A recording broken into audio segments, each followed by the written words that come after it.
I've been a Democrat my whole life. The party that I see in front of me today is literally the inverse of the party I signed up for. This is now the party of war. This is the party of racism. This is the party of censorship. I don't recognize this party. There is no conceivable scenario in which I would vote for Kamala Harris. Ladies and gentlemen, even Brett Weinstein gets it. Shout out to PPD for doing this interview, or at least this portion of the interview. I still don't like the one he did with Dan Bilzerian, or whatever that clown name is. I think he's a clown as a man. I'm just throwing it out there. I heard him say some stuff about Israel, and I'm like, this is what, in my opinion, this is what anti-Semitism looks like. Just because you criticize Israel don't mean you're anti-Semitic. But this dude, and I'm gonna make a video about him. Let me get back to my man here. This is what I think is happening in America behind the scenes. People are literally waking up to what the Democrats are doing, and Trump is uniting people in the Republican Party.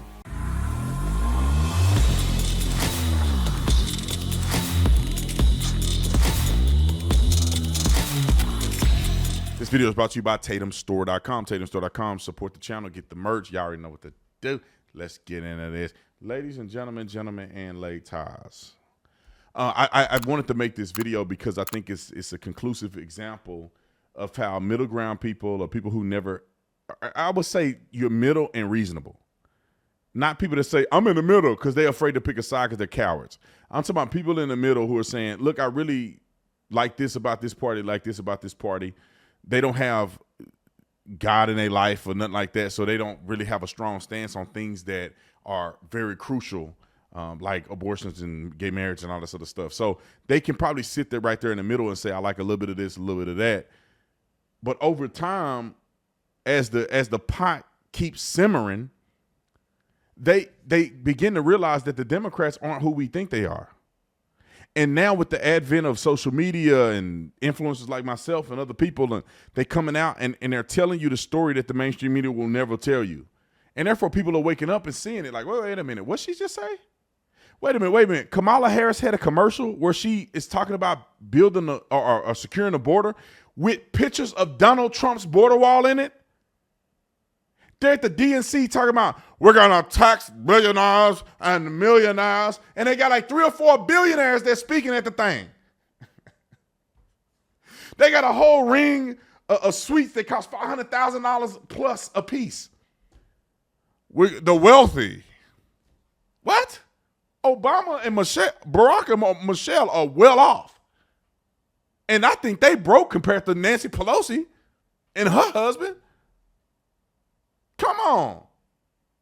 Joe Biden's son over there snoring coke off prostitutes, making millions of dollars from Burisma, can't even speak the language with no experience. These people dirty. He wasn't paying taxes and purchased a legal gun. But they're telling us that they care about gun rights and they want to tax the wealthy. Go. Yeah, maybe, all right, I'm trying to be a Christian. All right, let's listen to this real quick because I think he had an incredible explanation in a fair, balanced way of why he may support Donald Trump, given the fact that the Democrats are crazy. And this mimics what RFK Jr. said in his speech about how this is not the party of my uncle. This is not the party of my father. I think it was his father, uncle, whatever. This is not the party of his father, uncle. This is not the party of the old Democrats. I don't think Democrats have ever been good, but maybe I'm wrong. I wasn't into politics until like 2015, 2016. No, it was probably 2012. I voted for Barack Obama, but I wasn't deep. You know what I mean? I was surface level. Wrote a clip. Well, let's put it this way. I was not undecided with respect to what needs to happen and what the top priority is. I'm always undecided with respect to what the best use of my vote and my voice is at any given moment. I mean, it's what we call a question of opportunity cost. You have a certain number of cards to play. What's the best way to play them given where you are right now and what you know?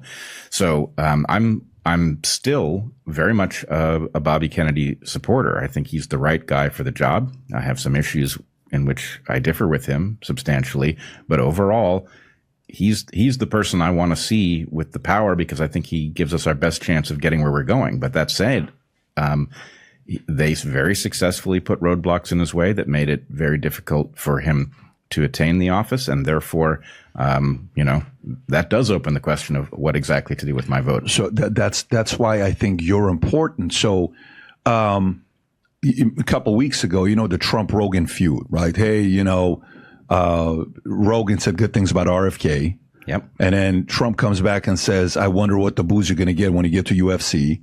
Then Rogan posts a picture with him and who was a comedian that was Trump. And Shane Gillis. And says, hey, we made up, we're good. And that picture goes viral. And now 2 weeks later, RFK says this. Does he having a position or endorsing Trump, does this cause a guy like you to be open to the idea of voting for Trump versus Kamala? Oh, absolutely. Let me just be perfectly clear about this. I think the modern Democratic Party is an existential threat to the Republic. And although I am a Democrat, I've been a Democrat my whole life, the party that I see in front of me today is literally the inverse of the party I signed up for. This is now the party of war. This is the party of racism. This is the party of censorship. I don't recognize this party. There is no conceivable scenario in which I would vote for Kamala Harris. I just simply will not do it.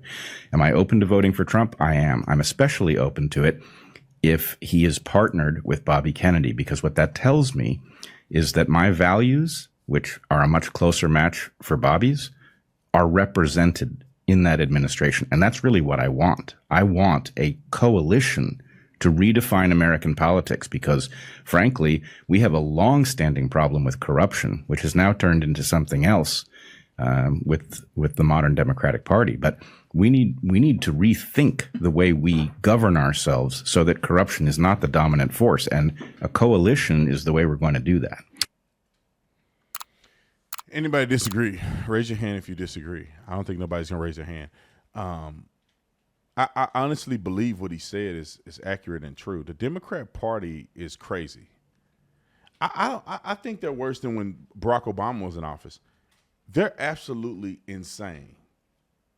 They're off so far into the cuckoo land that it is impossible for a rational, legitimized person, which means a person who can think for themselves, that do, 10 seconds of research, to realize that our constitutional republic will be no more if these mindless people are in office unelected.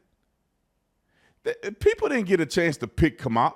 When Kamala was in front of the people to choose from, she got 0 delegates. She was kicked off the stage. Tulsi Gabbard put her to sleep like a baby with a cold. Well, they're hard to go to sleep. They don't go to sleep that good. I don't know what baby will go to sleep real good because baby is terrible when they go to sleep. Some of y'all babies are good and they sleep through the night. Mine was sleep through the night, but he's terrible. To this day, we still, anyway, I love him though. But Tulsi Gabbard spanked her. Like a kid making an F on a report card. There it go. That's the one. And she was out of the race. She only got selected to be VP because they knew they were going to do a little side dealing and a little chucking and jiving. They're going to do a little adding and subtracting. Y'all know what I'm saying. And they knew they were going to get him in there anyway, so they just picked some black woman so they can tout that they had a black woman. And then we knew he was dead the whole time, and then at the 11th hour, they want to switch him out with her. No vote, no nothing. People didn't have a different candidate. Maybe somebody wanted somebody different than Kamala. They didn't have a chance. They just endorsed her.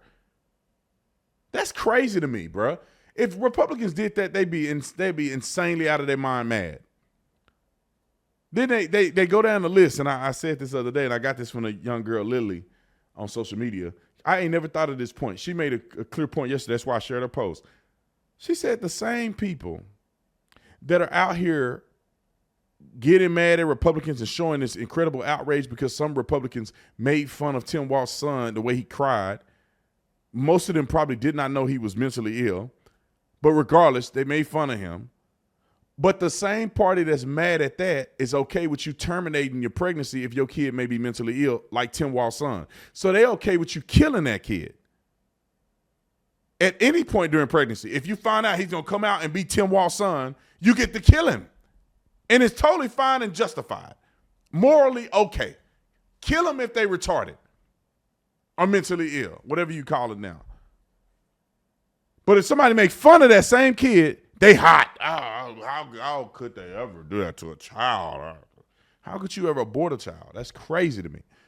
It's unfathomable. Same party. Hypocrites.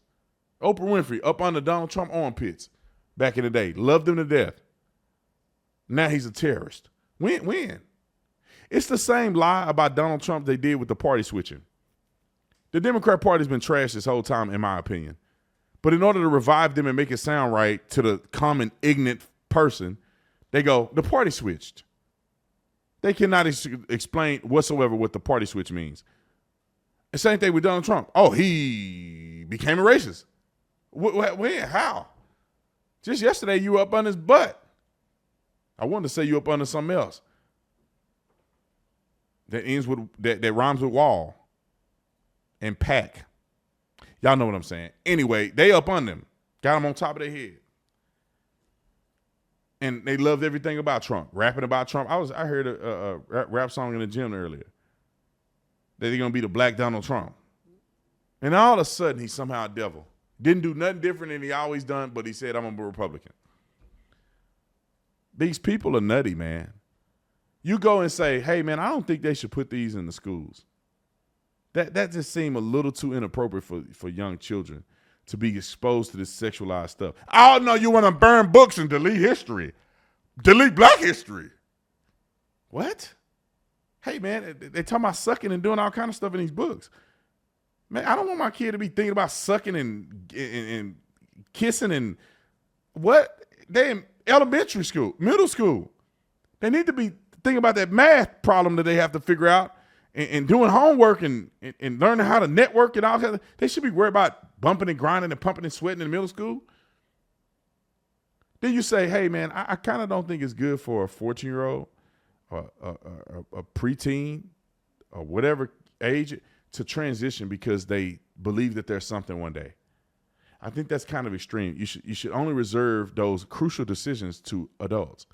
Just like when you drink alcohol or when you rent a car or when you buy a car or when you get a driver's license or when you get in you rent a hotel room or when you go online to purchase something or when you're looking at certain content, certain movies. Can't look, hey, when you I don't know, when you're 14, you can't look at a rated R movie. Or when you're 12, you can't look at a PG-13 movie. Video games. There's certain video games you can't play if you're not the appropriate age. But you can transition. You can transition. That's permanent, bruh. That's like me saying, Daddy, I want to be an amputee. Because my favorite track runner in the Special Olympics is an amputee. He got one missing a leg. Daddy, I want to miss a leg. So they go surgically remove my leg, my healthy leg, so I could be an amputee. And then when I become an adult, because then I realized how much I really need both of my legs, and I didn't have a reason to cut them off in the first place. Then I'm realizing, oh, shoot, I want to play in the NFL. I want to play in the NBA. I can't play in the NBA with a prosthetic leg. But I already did the damage. Same thing women. They go and they get these little kids, cut their breasts off. And they get older and they got a big old scar across the middle and it's flat and it's weird. Sensation probably all messed up. It's all kind of weird stuff going on. Then they realize, hey, being a dude ain't really that cool. I really like being a woman. Damn, I can't go back. I was five. I was peeing in the bed, but somehow I'm a trainee. Okay. Let me pray. I'm going to pray for y'all when I get off here. But that's what we're looking at. 8-year-old, 9-year-old, 12-year-old. That's totally fine for the Democrats. That's totally fine. Ain't nothing wrong with that. It's interesting that a police officer got into an altercation with a woman, shot her. She passed away and her unborn child passed away. They charged him with 2 counts of murder. That woman could have went down to the Planned Parenthood right down the street from that incident and took care of her own kid and it's totally fine. But somehow it's murder if somebody else do it. But if you can do it, it's not murder. I'm off here. See y'all on the next one.